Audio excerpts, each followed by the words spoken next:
So here's a pet peeve of mine, and you can tell me if I'm totally out in left field, but I see so many brokers do this, and it drives me crazy because I think my personal opinion is I think it's totally wrong.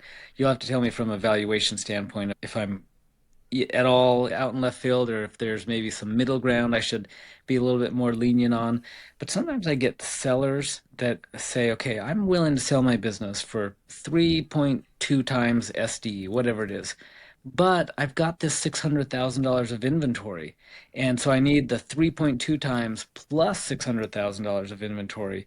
Or I'll see brokers that do that. And I'm like, no, we are not doing that. It's not how it works. A going concern valuation means that if you needed that, whatever let's say the business made $200,000 profit SDE, we're applying a market multiple 3.2 times, but the inventory, if you take the inventory out, the $200,000 of SDE is impacted, so you can't pull it out and be separate. It's either included and we get a fair market value, or we're going to get a really low discounted multiple and try and get a Mhm. one times SDE plus inventory value. What's your approach there? Our approach would be very similar to how you just explained it. Ultimately, whenever we come across transaction structures where it breaks out, this is what we're transacting at plus inventory, which for convenience stores or liquor stores, it's very common with liquor stores.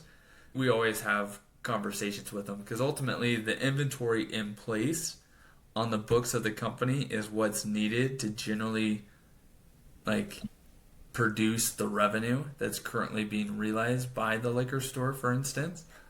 Here's an interesting side note. I've done this a number of times where there is excess inventory. Because what I try and tell these guys is normal levels of inventory are included. If you've got excess inventory, especially if there's like a lot of excess inventory, what I've done in the past is normalize inventory. Normal inventory levels are included, and then the seller will, in fact, there's a deal I'm doing it right now in escrow. They've got a $1.2 million of wheels and tires. They probably need about $600,000. That's about normal.